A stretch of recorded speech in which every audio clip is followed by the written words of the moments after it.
Welcome to my YouTube channel earning with DN. कैसे हैं दोस्तों? आई होप आप लोग ठीक होंगे। आज हम लोग बात करने वाले हैं टीडीएस के ऊपर। टीडीएस रिफंड कैसे लेते हैं। जिन लोगों का भी सैलरी में या कोई भी प्रोफेशनल फीस में, ट्रेनर वगैरह में जो भी टीडीएस कटा होगा, हम लोग आज उस पे ऊपर बात करने वाले हैं कि वो टीडीएस रिफंड कैसे होने वाला है, उसके लिए हमें क्या क्या प्रोसेस करनी होंगी। सिंपली हम लोगों को आईटीआर करना होता है। अब जिन लोगों का सैलरी के पोर्शन से टीडीएस कटा हुआ है उनके लिए मैं बता दूं, आईटीआर वन करना होता है, जिसके ऊपर हम लोग आज बात करने वाले हैं। आईटीआर वन कैसे करते हैं, और जिन लोगों का रिफंड नहीं आया है तो आईटीआर रिवर्स फाइल कैसे करते हैं। अगर कोई नोटिस आया है तो उसका रिवर्स फाइल कैसे करते हैं, उसके ऊपर हम लोग बात करने वाले हैं। तो सबसे पहले आपको अपने लैपटॉप या फोन जिसमें भी हो, आपको गूगल क्रोम खोल लेनी है। उसमें आप लोग सिंपली सर्च करेंगे ई फाइलिंग। ई फाइलिंग सर्च करने के बाद आपको कुछ इस तरह का इंटरफेस आएगा। सबसे पहला लिंक आएगा इनकम टैक्स डिपार्टमेंट का होम पेज। आपको उस पर क्लिक करनी है। और जैसे आप क्लिक करेंगे आपको यहाँ पे इस तरह का इंटरफेस दिखेगा, जिसमें से टॉप राइट साइड के टॉप में आपको लॉगिन एंड रजिस्टर का ऑप्शन रहेगा। रजिस्टर करने के लिए अब मैंने पहले ही एक वीडियो बना के रखा है, जिसका लिंक सब्सक्रिप्शन में डिस्क्रिप्शन में दे दूंगा। वहां से आप लोग देख लीजिएगा। जनरली लॉग हम लोग अभी लॉगिन करेंगे। लॉगिन जैसे आप रजिस्टर कर लेते हैं तो आपका लॉगिन आईडी और पासवर्ड मिलता है। तो आप लोग सबसे पहले लॉगिन रजिस्टर कर लीजिएगा। रजिस्टर करने के बाद जो लॉगिन आईडी होता है वो आपका सिंपली पैन कार्ड का नंबर होता है, वो आपको यहाँ पे दे देना है। पैन कार्ड का नंबर देने के बाद आपको क्लिक here पे करना है। यहाँ पे एक चेक बॉक्स आएगा, उसको टिक करना है एंड आपको अपने पासवर्ड देना है। मैं अपना पासवर्ड दे देता हूँ। ये मैंने अपना पासवर्ड दे दिया। उसके बाद सिंपली आपको कंटिन्यू करनी है। कंटिन्यू करने के बाद आपका होम पेज खुलेगा। ऐसा कुछ होम पेज खुलेगा। आपको सिंपली यहाँ पे डैशबोर्ड पे आनी है। डैशबोर्ड पे आने के बाद कुछ इस तरह का इंटरफेस खुलेगा। सबसे पहले हम इसका देखेंगे कि स्टेटस क्या है। स्टेटस में मैंने रिफंड लगाया है तो रिफंड इनको इशू हो चुका है इतना का, लेकिन फिर भी इनको कम रिफंड आया है या सेटिस्फाइड नहीं है, रिवर्स करना है। तो रिवर्स कैसे करेंगे, जिनका ये नहीं लगाए हैं, नया से फिल करना है, उसका भी मैं बता रहा हूँ। तो सबसे पहले जैसे आप नया आएंगे इस पे, सबसे पहले आपको AS26 चेक करना है कि आपका टीडीएस कितना कटा है। ई फाइल पे जाएंगे। ई फाइल पे जैसे जाएंगे, इनकम टैक्स रिटर्न है, तो उससे इनकम टैक्स रिटर्न से जब आप उसके अंदर जाएंगे तो आपको यहाँ पे व्यू फॉर्म 26 AS दिखेगा। इसको कंटिन्यू करना है, एक नया पेज खुलेगा। वेट करना है थोड़ा देर, क्योंकि सर्वर्स का प्रॉब्लम होता है, तो आपको थोड़ा वेट करना है। ठीक है। और जैसे ही एक दूसरा पेज खुलेगा, आपको कंटिन्यू करके एक दूसरा पेज खुलेगा। उस पेज ये ट्रैक टीडीएस का पेज होता है। यहाँ पे आपको एग्री पे क्लिक करना है एंड प्रोसीड कर देना है। उसके बाद सिंपली नीचे देखेंगे व्यू टैक्स टैक्स क्रेडिट, उसको करना है। उसके बाद अपना अकॉर्डिंगली जिस साल का आप टीडीएस असेसमेंट ईयर होगा, जिसका टीडीएस चेक करना चाहते हैं उसका चेक करेंगे। हम लोग करंट ईयर का करने वाले हैं, 24-25 का। एंड हम लोग सिलेक्ट करेंगे, HTML में देखेंगे, यहाँ पे व्यू एंड डाउनलोड पे क्लिक करेंगे। जैसे आप नीचे आएंगे, देखिए इनका डिटेल्स जो भी है यहाँ पे कटा हुआ है इस कंपनी से। और डिटेल्स देखने के लिए यहाँ पे प्लस पे पॉइंट करेंगे, ये सारे डिटेल्स इसके किस किस महीने में कितना टीडीएस कटा है ये दिखेगा। मतलब ये टीडीएस के लिए आप एलिजिबल हैं, आप क्लेम कर सकते हैं। उसके बाद हम होम पेज पे आएंगे। सिंपली इनका रिटर्न लगा चुका है, तो मैं इनका रिवर्स करके दिखाऊंगा। रिवर्स फाइलिंग करना और नया वाला करने का दोनों सेम ही होता है। आपको यहाँ पे अपना अगर नया जो कर रहे हैं उनके लिए सिंपली यहाँ पे आना है, टैक्स इनकम टैक्स रिटर्न में जाना है, फाइल रिटर्न में मार देना है यहाँ पे। तो आपको इस तरह का पेज खुलेगा जो होम पेज खुला था। अभी मैं इनका रिवर्स कर रहा हूँ, तो रिवर्स के लिए यहाँ पे आएंगे, आपको यहाँ पे लिखा हुआ है फाइल रिवर्स रिटर्न। ठीक है। यहाँ पे जो नया वाला यहाँ से स्टार्ट होगा और रिवर्स वाला वहां से क्लिक करके इस पे आना है, तब जाके आपका रिवर्स लगेगा। करंट ईयर असेसमेंट ईयर हमको जो लेना है, ये करंट ईयर यही रहेगा। ऑनलाइन मोड में करनी है, ऑनलाइन पे टच कर क्लिक कर देना है एंड उसके बाद यहाँ पे कंटिन्यू का ऑप्शन आपका आ जाएगा, कंटिन्यू कर देना है। सिंपली स्टार्ट फाइलिंग पे जाएंगे। स्टार्ट फाइलिंग आप जब करेंगे तो आपसे पूछा जाएगा कि आपका कैटेगरीज क्या है, इंडिविजुअल करना चाह रहे हैं, एचयूआर करना है, अदर करें। हम लोग अभी इंडिविजुअल किसी पर्सनल व्यक्ति का करेंगे, तो इंडिविजुअल पे क्लिक करने के बाद आपको यहाँ पे कंटिन्यू आ जाएगा। और उसके बाद हम लोग आईटीआर फाइल सिलेक्ट करना होता है। जनरली हम लोग सैलरी परसेंट का आज देख रहे हैं तो आईटीआर वन ही देखेंगे। और जिन लोगों का आईटीआर टू के ऊपर मैं अगले वीडियो बनाऊंगा, आईटीआर टू जिनका प्रोफेशनल फीस में कटा, आईटीआर टू कैसे भरते हैं। तो हम लोग यहाँ पे भी आईटीआर वन फिल करने वाले हैं, तो आईटीआर वन सिलेक्ट करते हैं। आईटीआर वन के बाद हम लोग प्रोसीड विद आईटीआर वन पे जाएंगे। ठीक। उसके बाद आपको सिंपली यहाँ पे आएगा एक पॉपअप मैसेज, उसको ओके कर देना है। उसके बाद लेट्स स्टार्ट का एक मैसेज आएगा, उसको ओपन करना है। उसके बाद आपको ये पूछा जा रहा है आंसर द फॉलोइंग क्वेश्चन। इसमें से आपको पूछा जा रहा है कि आप किस कैटेगरीज के अंदर आप आईटीआर कर रहे हो। कि आपका इनकम टैक्सेबल इनकम से एबव है, जैसे कि 3.5 लाख से जिनका ऊपर है वो टैक्सेबल इनकम में फाइल करेंगे। अगर और भी ये टर्म कंडीशन है, जिनका 2 लाख है, फॉरेन में है, तो वो लोगों के लिए टर्म एंड कंडीशन वगैरह है। हमको सिंपली आपको टीडीएस रिटर्न लेना है। तो जिनका टीडीएस 3.5 लाख से साल में कम का पैसा है वो अदर्स पे क्लिक करेंगे, और यहाँ पे कंटिन्यू का बटन आएगा, कंटिन्यू से आगे बढ़ जाएंगे। ठीक है। उसके बाद थोड़ा सा वे सर्वर इनकम टैक्स का साइट थोड़ा स्लो चलता है, इसलिए आपको वेट करना है। फिर एक पॉपअप मैसेज आएगा, इसको ओके कर देना है। उसके बाद कुछ इस तरह से आपका पेज आएगा, जिसमें से सिंपली आपको पहला एक के बाद, जब तक देखिए यहाँ पे अभी फर्स्ट में हाईलाइटेड है एंड सेकंड सब, उसके बाद सभी ब्लर किया हुआ है, मतलब वो आपको ओपन नहीं करने देगा। पहले आपको एक एक करके फाइल सिलेक्ट करते जाना है। जैसे कि पर्सनल इन्फॉर्मेशन को आपको पहले फिल करना पड़ेगा। पर्सनल इन्फॉर्मेशन पे क्लिक करेंगे तो कुछ इस तरह का फिल किया हुआ आएगा ऑटो। और जो अगर नहीं आएगा उसको आपको खुद से कॉन्टेक्ट डिटेल्स वगैरह डालना है। और नेचर ऑफ एम्प्लॉयमेंट में आपका क्या, गवर्नमेंट एम्प्लॉय है, सेंट्रल गवर्नमेंट एम्प्लॉय है, स्टेट गवर्नमेंट एम्प्लॉय है, या पब्लिक सेक्टर अंडरटेकिंग कंपनीज में है, पेंशनर है, जो भी आप हैं उस हिसाब से करेंगे। मेरा तो अभी यहाँ पे ट्रेनर है, तो अदर्स में मैं जाऊँगा। अदर्स में अगर आपको कुछ समझ नहीं आ रहा तो आप अदर्स से जा सकते हैं। जो लोग नया फाइल कर रहे हैं वो लोगों के लिए 139(1) होता, अगर ये ड्यू डेट से पहले करते, 31 जुलाई से पहले करते तो। अभी जो नया करेंगे उनका 39(4) होगा, क्योंकि बिलेटेड आफ्टर ड्यू डेट कर रहे हैं। मैं रिवर्स कर रहा हूँ, इसलिए यहाँ पे ये फाइल सेलेक्ट हो रहा है। तो आप जैसे करेंगे आपका ऑटोमेटिकली ये सिलेक्ट हो जाएगा। रिवर्स करने वाले के लिए एक चीज कॉमन होता है, जो आपने पहले किया हुआ है उसका एक्नॉलेजमेंट नंबर यहाँ ऑटोमेटिकली आ जाता है। कब किया था मैंने, 17 मई को, तो ये और आ जाता है। नया वाला में ये नहीं आएगा, क्योंकि वो तो अभी फर्स्ट टाइम होता है। उसके बाद आपको यहाँ पे एक क्वेश्चन पूछा जाएगा कि आप ओल्ड रिज्यूम में करना चाहते हैं या न्यू रिज्यूम में करना चाहते हैं। न्यू रिज्यूम में करना चाहते हैं तो यस कर दीजिए। ठीक है। और अगर न्यू रिज्यूम में नहीं करना है तो नो कर दीजिए। तो आप जिसे करना चाहते हैं उसे मैंने यहाँ पे नहीं, ओल्ड रिज्यूम में ये नो कर दिया। उसके बाद आपको बैंक ऐड करने के लिए आएगा, बैंक वेरिफिकेशन के लिए बैंक ऐड कर दीजिए। बैंक ऐड कैसे करना होता है, जैसे मैंने यहाँ पे किया हुआ है इनका पहले से। अगर आपको नया करना है तो ऐड एनी अदर पे करना है। उसके बाद कंटिन्यू कर देना है। एक नया पेज खुलेगा, जिसमें से आपको सिंपली आपका यहाँ पे बैंक अकाउंट नंबर डालना है, कंफर्म बैंक अकाउंट, फिर से अकाउंट नंबर कंफर्म करानी है। उसके बाद अकाउंट टाइप चूज करना है, जैसे सेविंग्स, करंट, जो भी हो। जनरली सेविंग्स है तो सेविंग्स सेलेक्ट करेंगे। उसके बाद आपको ये अकाउंट प्राइमरी या ज्वाइंट अकाउंट है, अगर ज्वाइंट अकाउंट है तो ज्वाइंट देना पड़ेगा, प्राइमरी है तो प्राइमरी देना पड़ेगा। आईएफएससी कोड डालेंगे, नॉमिनीज रिफंड में यस कर देंगे। उसके बाद वैलिडेशन करेंगे, जैसे वैलिडेट करेंगे आपके बैंक से जुड़ा या आपके आईटीआर से जो जुड़ा है मोबाइल नंबर होगा, वो आपका उस पे एक ओटीपी आएगा। ओटीपी डाल के आप सबमिट करेंगे, आपका बैंक वेरीफाइड हो जाएगा। कुछ ही समय में वेरीफाइड होने में थोड़ा सा भी समय लगता है, किसी किसी का नहीं भी लगता है। तो जैसे वेरीफाइड हो जाएगा, यहाँ पे वैलिडेट लिखा रहेगा, उसके बाद आपको सिंपली नीचे आना है एंड कंफर्म कर देनी है। उसके बाद आपका देखेंगे पर्सनल इंफॉर्मेशन कंफर्म हो गया, मतलब टिक लग गया। उसके बाद सेकंड वाला ऑटोमेटिकली ओपन हो चुका है। उसके बाद आपको सेकंड वाला में जैसे आप ओपन करेंगे तो कुछ इस तरह के क्वेश्चंस आएंगे। सिंपली इस क्वेश्चंस को आपको स्किप करना है, क्योंकि ये क्वेश्चंस वो सारा क्वेश्चंस है जो जनरली टीचर्स वाले के लिए तो नहीं होता है, जिनका एटीसी वगैरह है, सैलरी का क्लेम क्यों कर रहे हैं, तो वो सब आपको यहाँ पे स्किप कर देना है। स्किप करने के बाद आपको सैलरी के लिए एक इस तरह का पेज आएगा, यहाँ पे एडिट पे आपको क्लिक करनी है।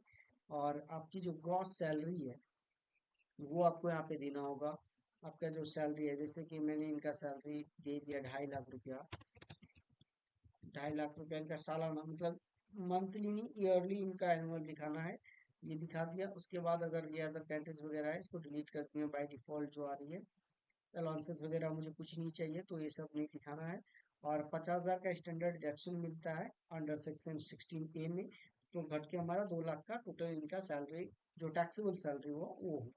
तो आपको यहाँ पे सिंपली ये सब देख के क्लिक कर देना है, जिस हेड में आपका सैलरी है वो डाल देना है। इनकम फ्रॉम हाउस प्रॉपर्टी है तो हाउस प्रॉपर्टी से जो अगर कोई रेंट वगैरह लगा के रखे हैं उससे अगर कोई पैसा आ रहा है तो वहां से। इनकम फ्रॉम अदर सोर्सेस कुछ है, बैंक इंटरेस्ट वगैरह, तो वो डाल देनी है यहाँ पे। उसके बाद मैं ये कंफर्म कर दिया। कंफर्म करने के बाद ये सेकेंड वाला जो इनकम पार्ट है वो कंफर्म हो गया। उसके बाद टैक्स डिडक्शन में जाएंगे, टोटल डिडक्शन में जाएंगे। डिडक्शन में हमारा जो भी डिडक्शन होता है, जैसे 18C, 18DD, 18CCD वगैरह, ये सब का अगर आपको इंश्योरेंस वगैरह है तो 18C में आप क्लेम कर सकते हैं, तो आपका जो टैक्सेबल इनकम होगा वो कम हो जाता है। तो जनरली मेरे पास अभी ऐसा कुछ है नहीं इनका, तो हम लोग यहाँ पे इसको स्किप करके आगे जाएंगे, क्योंकि इसमें जिनका भी है उनका लाभ ले सकते हैं। जैसे कि 1.5 लाख तक अगर किसी का इंश्योरेंस है, हेल्थ इंश्योरेंस या पॉलिसीज वगैरह कोई भी करवा रखी है, पेंशन होल्डर्स हैं, तो उनके लिए ये ज़्यादा बेहतर है। तो यहाँ पे हम लोग सिंपली, मेरा कुछ है नहीं, कोई डिडक्शन मुझे चाहिए नहीं, तो मैंने कंफर्म कर दिया। और ये तीसरा वाला कंप्लीट हो गया। चौथा, टैक्स पेड। हमने कितना टैक्स एडवांस में पेड कर रखा है। जो हमारा टीडीएस करता है ना, टैक्स डिडक्टेड, एक्चुअली वो एडवांस पेमेंट होता है। तो हमने कितना कर रखा है, ये बाय डिफॉल्ट आ रहा है यहाँ पे। अगर ये नहीं आएगा तो आप यहाँ पर से ऐड एनी अदर कर सकते हैं। ऐड एनी अदर करने का कुछ प्रोसेस मैं बता ही देता हूँ। यहाँ पे 10, अगर जिनका नहीं आएगा पहले तो वैलिडेट करनी है। अगर नहीं आएगा तो यहाँ पे जैसे 10 नंबर, 10 नंबर क्या होगा, जिस कंपनी से आपका कटा है। जैसे कि ये देखिए यहाँ पे इनका 10 नंबर दिया हुआ है, ये 10 नंबर कंपनी का है। उसके बाद ये कंपनी का नाम, जो वहाँ पे नाम दिया हुआ है कंपनी का, वो नाम दिखानी है। अमाउंट कितने के ऊपर कटा है, कौन से ईयर में ये टैक्स डिडक्ट हुआ है, जैसे कि इनका मैंने 24-25 दिया था। उसका ये कंपनी का नाम है, ये अमाउंट का टोटल पेड अमाउंट, एंड यहाँ पे टैक्स कितना का डिडक्ट हुआ है, ये सारे डिटेल्स यहाँ पे आप डाल देंगे। और किस ईयर में क्लेम करना है वो भी डालना होगा। ये सब मेरा बाय डिफॉल्ट किया हुआ है। टोटल 8,282 रुपये का टीडीएस बन रहा है, जो कि यहाँ पे 8,281 रुपया 94 पैसा है। तो ऑटोमेटिकली ये ले चुका है। जनरली ये ऑटो ले लेता है, अगर नहीं लेता है तो आप मैनुअली फिल कर सकते हो। ठीक है, उसके बाद आपको ये कंफर्म कर देनी है। कंफर्म करने के बाद आप देखेंगे टैक्स पैड का कॉलम भी आपका कंफर्म हो चुका है। अब आएगा टोटल टैक्स लायबिलिटी। जब इस पे आपको क्लिक करेंगे, इस पे आपको दिखाएगा कि टैक्स लायबिलिटी आपका कितना बन रहा है। 2 लाख आपका जो टैक्स इनकम था, उसके ऊपर क्या टैक्स बन रहा है। जनरली हमारा जो स्लैब है 3.5 लाख से एबव का कोई भी टैक्स नहीं लगता है। तो हमारा टोटल इनकम स्लैब में 0% स्लैब में आ रहा है, तो कोई भी पेबल नहीं है। और अगर पेबल होता तो कुछ यहाँ पे रिफंड जो एलिजिबल है 7 लाख तक के लिए, रिबेट भी मिलता है। जो टैक्सेबल है, जिनका 7 लाख तक है, 7 लाख दिखा सकते थे, और जो टैक्सेबल बनता वो यहाँ पे दिखता। और अगर रिबेट मिलना होता जो उतना का, वो रिबेट आपको यहाँ पे मिलके 0 हो जाता। अभी मेरा कोई टैक्स लायबिलिटी नहीं दिखा रहा है, हमको कुछ भी पे नहीं करना है। तो हमारा जो टैक्स एडवांस है वो हमको मिलने वाला है। देखते हैं कितना। ये पूरा फिल हो गया, उसके बाद आपको प्रोसीड करना है। जैसे आप प्रोसीड करेंगे, प्रोसीड करने के बाद आपको यहाँ पे एक दिख जाएगा कि आप कितने अमाउंट के लिए एलिजिबल हो। You are eligible for a refund of 828 rupees, मतलब 8,280 रुपया जो हमारा टीडीएस में कटा हुआ था पैसा, वो पैसा हमको रिफंड आने वाला। 8,281 था, इसमें से अप्रॉक्स लिया जाता है। तो अप्रॉक्स मुझे इतना रिफंड होने वाला है। उसके बाद हम सिंपली इसको रिव्यू करेंगे, फॉर्म को रिव्यू करने का आएगा, और आपको यहाँ पे चेक बॉक्स आएगा नाम के सामने, उसको टिक करना है, एंड आपको प्रोसीड कर देंगे। प्रोसीड जैसे आप करेंगे, आपके ऊपर एक, आपके पास सामने एक पेज खुलेगा इनकम टैक्स का, जो फॉर्म फिल किया हुआ है, जो भी वन करेंगे उसका फॉर्म आएगा। सिंपली आपको पूरा फॉर्म एक बार क्रॉस चेक कर लेनी है कि आपका इनकम सही जगह दिख रहा है या नहीं। जैसे कि मैंने देखिए सैलरी के अंदर नेट सैलरी 2.5 लाख दिखाया है, टैक्स डिडक्शन 50,000 मिला हुआ है, और हमारा जो टैक्सेबल इनकम बन रहा है 2 लाख बन रहा है। उस हिसाब से आप सैलरी देख लेंगे। आपका अकाउंट नंबर वेरीफाइड कर लेंगे, आपके जो पर्सनल डिटेल्स में आपके एड्रेस वगैरह, ये सारे वेरीफाइड कर लेंगे। और मोस्ट इम्पॉर्टेंट चीज़ कि आप अपना बैंक वेरीफाइड कर लेंगे कि बैंक अकाउंट आपने जो डाला है आपका है या नहीं, सही है या नहीं। उसके बाद आपको प्रोसीड पे क्लिक कर देना है। एंड जैसे आप प्रोसीड पे क्लिक करेंगे, प्रोजेक्ट टू वैलिडेशन, ये वैलिडेशन के लिए आ जाएगा। देखिए हमारा कोई भी एरर नहीं था। अगर कुछ कुछ का एरर आता है तो एरर को पहले आपको मिटाना होगा, फिर से आपको वैलिडेट करना होगा।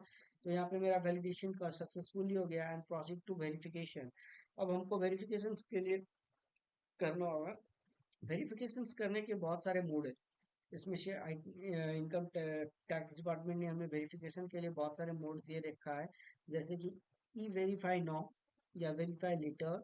वेरीफाई लेटर अगर करते हैं कि अभी वेरीफाई नहीं कर पाएंगे, अभी मेरे पास अवेलेबल नहीं है मोबाइल, आधार कार्ड वगैरह जो भी है, तो बाद में 30 दिन के अंदर आपको सबमिट करना पड़ता है। ठीक है। और ये अभी लेकिन अगर आपको वेरीफाई नौ पे ही क्लिक करना है, क्योंकि इसमें इसके अंदर भी आपको बहुत सारा वेरीफाई का मोड मिलता है, जिससे आप कर पाओगे इजीली।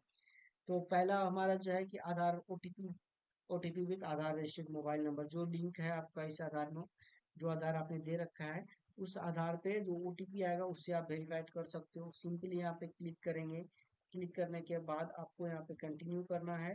कंटिन्यू करने के बाद आई एग्री करके गेट जनरेट आधार ओटीपी करेंगे, ओटीपी आएगा, सबमिट कर देंगे, तो आपका वेरिफिकेशन हो जाएगा। इसको मैं बैक करता हूँ। उसके बाद आपका जो आता है डीएससी आता है, डिजिटल, जो डिजिटल सिग्नेचर वगैरह आपका है, तो वहां से भी आप वेरीफाइड कर सकते हो। अदरवाइज ईबीसी का एक अच्छा, सबसे अच्छा चीज दिया हुआ है ईबीसी। आपके अगर नेट बैंकिंग यूज करते हो, जो बैंक अकाउंट आपने डाल रखा है उसका नेट बैंकिंग यूज करते हो, तो ईबीसी से कर सकते हो। या फिर बैंक में जो अकाउंट लिंक है उस नंबर से भी आप ईबीसी वेरीफाइड कर सकते हो। ईबीसी जनरेट करने के लिए आपको यहाँ पे ईबीसी पे करना है, उसके बाद यहाँ पे वैलिडेट पे क्लिक कर देना है, आपका हो जाएगा। अदरवाइज आप डीमेट अकाउंट कुछ यूज करते हो तो डीमेट अकाउंट पे भी वैलिडेट हो जाएगा सिंपली। लेकिन ज्यादातर आपको आधार ओटीपी वेरीफाइड करने का सबसे इजी होता है, क्योंकि आधार आपका रजिस्टर्ड होगा तभी आपका रिफंड आने का चांसेस अच्छा रहता है। कर देंगे और उसके बाद यहाँ पे कंटिन्यू करेंगे। कंटिन्यू करने के बाद एग्रीड करेंगे and get Aadhaar generate OTP करेंगे एंड कंफर्म कर लेंगे। उसके बाद आपको सिंपली सबमिट करना है। सबमिट करने के बाद आपको फाइल डाउनलोड करने के लिए ई फाइल में जाना है। ई फाइल में डाउनलोड मैं अभी इनका नहीं कर रहा हूँ क्योंकि इनका रिफंड पूरा मिल चुका है, तो आप लोग को ऐसे कर लेना है। उसके बाद सिंपली ई फाइल पे आना है। ई फाइल पे आने के बाद व्यू फिल्डेड रिटर्न्स में जाना है। व्यू फिल्डेड रिटर्न्स में जाएंगे, आपको दिखेगा कि आपने क्या रिटर्न फाइल किया है। उसका फॉर्म यहाँ से आप डाउनलोड कर सकते हो, क्लिक करके यहाँ से रिसिप्ट डाउनलोड कर सकते हो। और अगर आपको आईटीआर का स्टेटस जानना है, कैसे जानना है स्टेटस, तो वो देखिए, सबसे पहले आप सर्विस में आएंगे। सर्विस में आने सर्विस में क्लिक करेंगे तो आपको सबसे ऊपर में दिखेगा नो योर रिफंड स्टेटस, आपको रिफंड मिला या नहीं, आप वो चेक करेंगे। सबसे पहले रिफंड जैसे चेक करेंगे तो आपको ये पेज खुलेगा। यहाँ पे आपका बाय डिफॉल्ट पैन कार्ड दिया रहेगा एंड यहाँ पे आपको सेलेक्ट कर लेना है आपका जो फाइनेंशियल ईयर असेसमेंट ईयर है उस ईयर को। ईयर को मैं सिलेक्ट कर लेता हूँ, 24-25 हमारा ईयर होने वाला था। सो 24-25 हमने सिलेक्ट कर लिया। मैंने 24-25 सिलेक्ट कर लिया और नीचे देखेंगे सबमिट का बटन है, आपको सबमिट पे क्लिक करनी है। यहाँ पे अभी सर्वर का एरर चल रहा है, इस वजह से हम स्टेटस नहीं देख सकते हैं। तो कुल इस तरह से आप कर सकते थे। आप आईटीआर पूरा फाइल करने का, अगर किसी को कोई प्रॉब्लम आ रही हो तो आप हमें कमेंट कर सकते हैं। आप हमें कमेंट में, हमारा कॉन्टैक्ट नंबर है, आप हमसे कांटेक्ट कर सकते हैं। अगर किसी को आईटीआर रिटर्न मुझसे भरवानी है, जिसका टीडीएस कटा है, अगर फाइल करनी है, तो आप मुझसे कांटेक्ट कर सकते हैं। हमारे व्हाट्सएप पे हमारा व्हाट्सएप लिंक दिया हुआ है, हमारा कॉन्टैक्ट नंबर दिया हुआ है, आप हमसे कांटेक्ट करके आईटीआर रिटर्न अपना फाइल करवा सकते हैं और टीडीएस रिफंड पा सकते हैं। अगर किसी को कोई प्रॉब्लम्स हो आप मुझे कमेंट करें। और जिन लोगों ने अभी तक चैनल सब्सक्राइब नहीं किया प्लीज़ सब्सक्राइब कर लें। अगर वीडियो अच्छा लगा हो, हेल्पफुल लगा हो, तो प्लीज़ लाइक करें और अपने फ्रेंड्स के साथ शेयर करें। Thank you for that.